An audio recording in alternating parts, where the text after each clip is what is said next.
The world is getting ever more complex and is getting ever more connected. We produce 850,000 suits a year, 2 million shirts a year, 580,000 women's wear pieces here. Ultimately, we have to cope with cost, we have to cope with these impatient customers. We turn this production here into a huge and massive tailor shop. To survive in the retail world is a very challenging and very complex theme.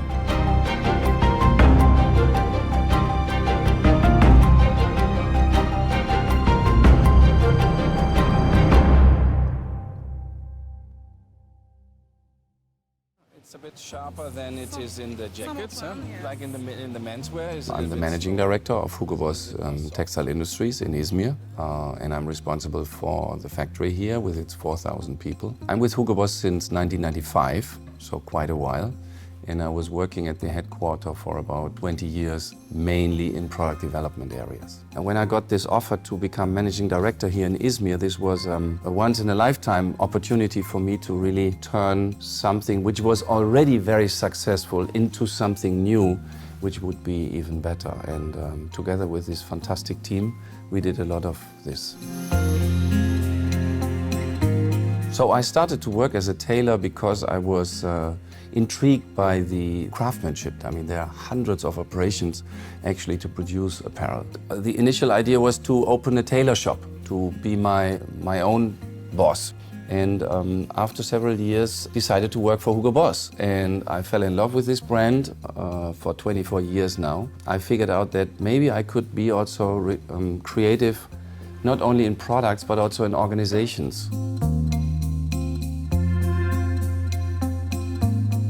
I mean, the masterclass that inspired me the most for the journey that we are doing here was Leading the Factory of the Future, which I attended in 2014. I loved this because it was, you know, it touched two sides of me. One side was that also I'm quite pragmatic in doing something, not just thinking about 100 pages of PowerPoint and then you don't execute.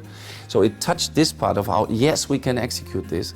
And at the same time, it gave this perspective of this digital twin and building this kind of digital factory besides the physical one, and understanding that this digitalization is not about buying devices, it's actually building a second ecosystem and playing with this and working with this, managing a second factory digitally besides the physical one. That really was like a, I don't know, like a lightning strike in my head, and I thought, yeah, this is exactly what we need to do, and which fortunately 1 year later I had the opportunity to start with, you know, in 2015. My personal vision that I have is to create an environment that is open-minded, likes change, and tries to prepare themselves for future opportunities and for future challenges. Being responsible for 4,000 people is not only managing the current situation, it's always thinking about what is the reason why this company will exist in 5 years' time. It's a great journey to move this organization constantly forward, and then to double check if your predictions or your assumptions were right and wrong. And after 3.5 years of moving towards this smart factory initiative, it turns out it was the right time to do that. So I'm very happy that where we are now. The world is getting ever more complex and is getting ever more connected. If we think back about the earlier days and of tailoring, there was always a one-on-one connection between the tailor and the customer. If you look like 200 years ago, you would buy something which was made for you.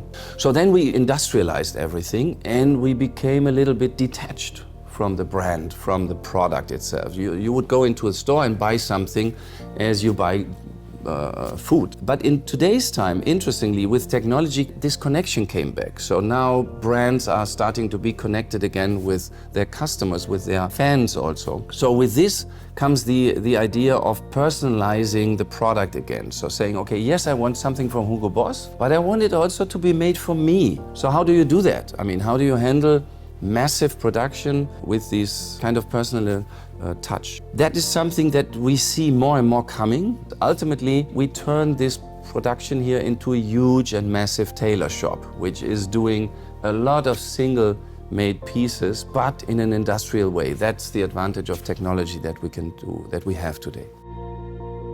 I mean, one challenge, of course, was they had achieved a lot of great results, you know. So then you come here and say, listen, it's great what you did the last 15 years, but sorry, it's not going to be enough for the next 5 to 10 years. So you have to basically accept that you disappoint people by moving towards a new strategy. There were some people saying, listen, first you make yourself familiar with what we do, and then you start thinking about how can we make this better. And I said, yeah, thank you for this advice, but we're not going this way. I have a clear picture in my mind, and I think the world is moving towards this direction, and we are going to start now. Today's technology, the digitalization, gave us a lot of hidden informations that we didn't have like 10 years or 15 years ago. So one of these first tasks that we had to do was to build this kind of digital twin of the physical factory so that we could digitally manage everything, and then handling everything digital to manage then the people to make this. This was the one technical aspect of this journey to make this factory ready for this kind of world that we are going to see. And the second part was that, of course, in this industrialization, some people say we made human robots, you know, like we condensed everything to the maximum and we narrowed operations more and more to single operations per operator. So we start training back the operators, make them more smart, putting robotics and automation into standardized operations, while at the same time emphasizing a lot on trainings of these operators. Maybe you had in the past like 2 or 3 operations per operator. In the future, probably we are going to have 15. So we will have much more flexibilized and much more smart people to work here.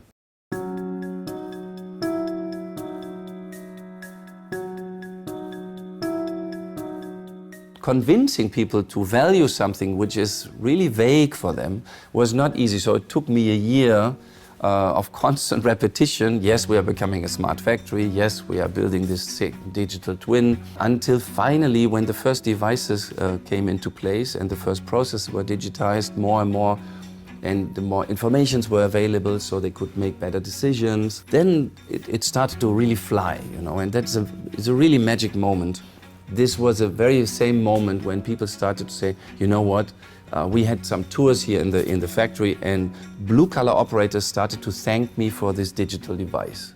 That was a moment where I said, wow, I mean, that's something, obviously, it went down the hierarchies to the regular operators saying, it's really making my life easier, and that's what should happen with strategies. I started a strategy which was not understandable for everyone. And to be clear, when we made the first installations of 65-inch Andon boards in the production, there were operators saying, listen, my machine is 10 years old.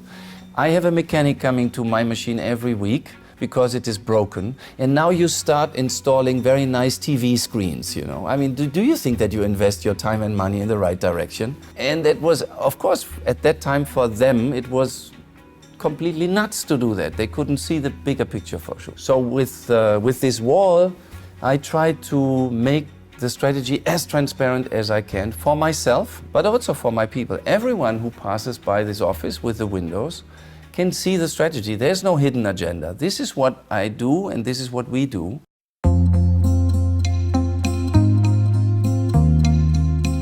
I mean, training is costly. We have to always be careful with in terms of the efficiency. So coming back to also my background, at my time when I started to work as a tailor, there was no internet and no nothing. You can read books and you can start following this apprenticeship system, like you follow a master. So today with this technology that we have, we still do 2 things here. We still have these experts that we want to learn from, so we put newbies aside the really experienced people to join them for a while, to follow them for a while and to learn.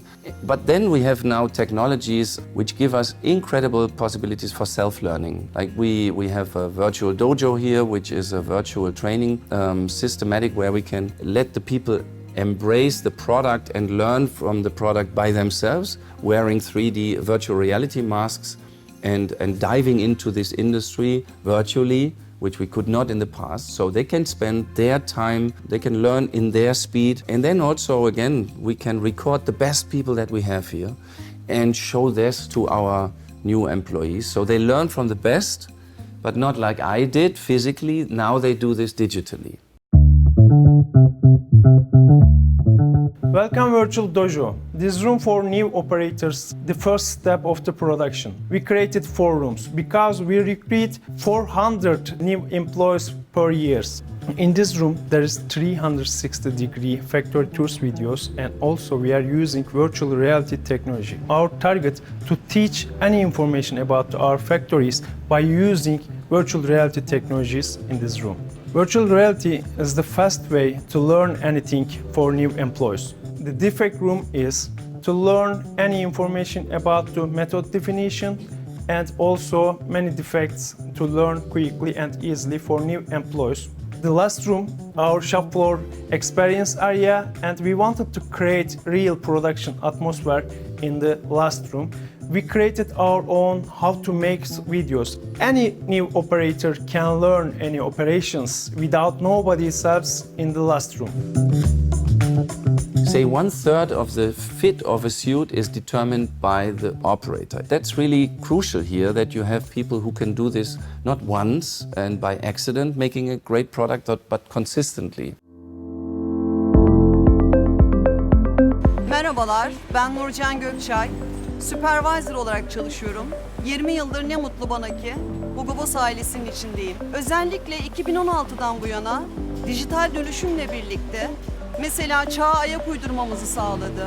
Ama en önemlisi ne biliyor musunuz? Bence çalışanlarımıza daha çok vakit ayırıp insana yatırım yapmamızı sağladı. Çünkü yaptığımız işi kolaylaştırdı ve iş yükümüzü azalttı. Böylelikle operatörlerimizle daha fazla dirsek teması kurabildik ve onları geliştirebildik. Mutlu bir ortam yaratabildik. Çünkü Hugo Boss'un temelinde önce insan var. Alışması ilk başta tabii biraz endişelendim alışabilir miyim diye. Teknolojiye alışması kolay oluyor. Burada hem yardımcı oluyorlar bize, o yönden kolay oluyor. Hem de çabuk alışabiliyoruz, yani bir problem yok.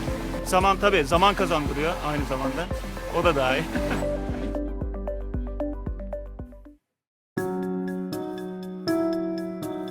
When I was at Tesla, there was one question about return on investment calculations, and it was about innovation. So how do you make a company innovative? And there was a very confronting picture, which was like a baby, thinking about a baby and then thinking about the ROI of this baby.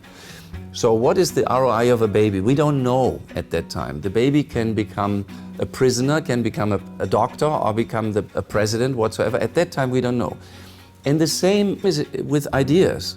When we have an idea and then we start immediately about thinking about the return on investment calculation, the deployment methodology and whatsoever, we might delete ideas or we might kill ideas in the first place because we didn't understand the bigger picture behind and we didn't nurture it for a while. So what I truly believe here is, and that's something we started to do with our Innovation Excellence Center, is that we give space for a while.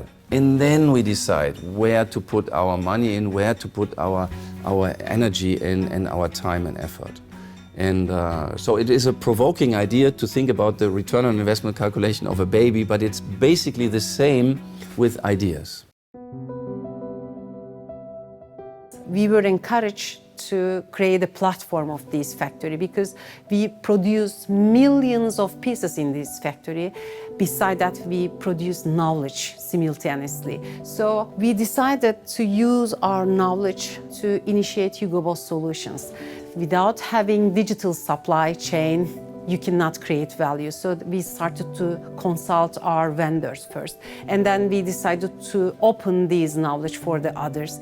And now we have a new business on our platform, which is Hugo Boss Solutions. The good thing, we have a laboratory here in this factory, and we develop our products, services in our lab, and we serve all those products to our customers. If we didn't initiate this smart factory journey, I think it would be difficult for us within 5 to 10 years. Because there are some obvious trends in the market. The first one is about mass customization, and it is obvious that every customer wants to feel themselves unique. As an engineer perspective, this is quite difficult to bring together mass customization and mass production. So this is really a challenge. On the other side, when I look at the new talented people, they are looking for innovative companies to work.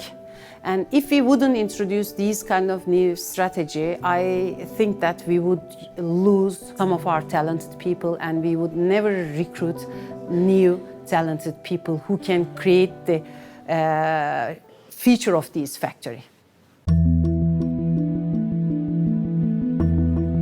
How to survive in the retail world is a very challenging and very complex theme. Ultimately, a factory in our apparel industry is a moving caravan. So we have this tendency of not moving forward, but always walk to the next cheapest country. And that is, from my point of view, not the journey of this factory here. We have a competence center, we have lots of knowledge here, and we should not give up this only because of economical reasons going to the next cheaper country. Which means, like, ultimately we have to cope with cost, we have to cope with these impatient customers, so time to market is crucial here, and we are doomed to move this factory forward. That's why we put so much energy into the next steps. We are in an industry which is very heavily dependent on people because of the variation of the product, because of the material itself. We will be able to automate some parts of it, but actually making a three-dimensional product in the apparel industry, I don't see light-out factories very soon. We hired a lot of new jobs also. We didn't have robotic engineers 3 years ago in the factory. We didn't have image processing engineers in the factory. One thing that automation cannot do is creating the whole fit of a product. I mean, machines assemble pieces, you know, but they don't create the fit. So that's actually in the hands of the operators.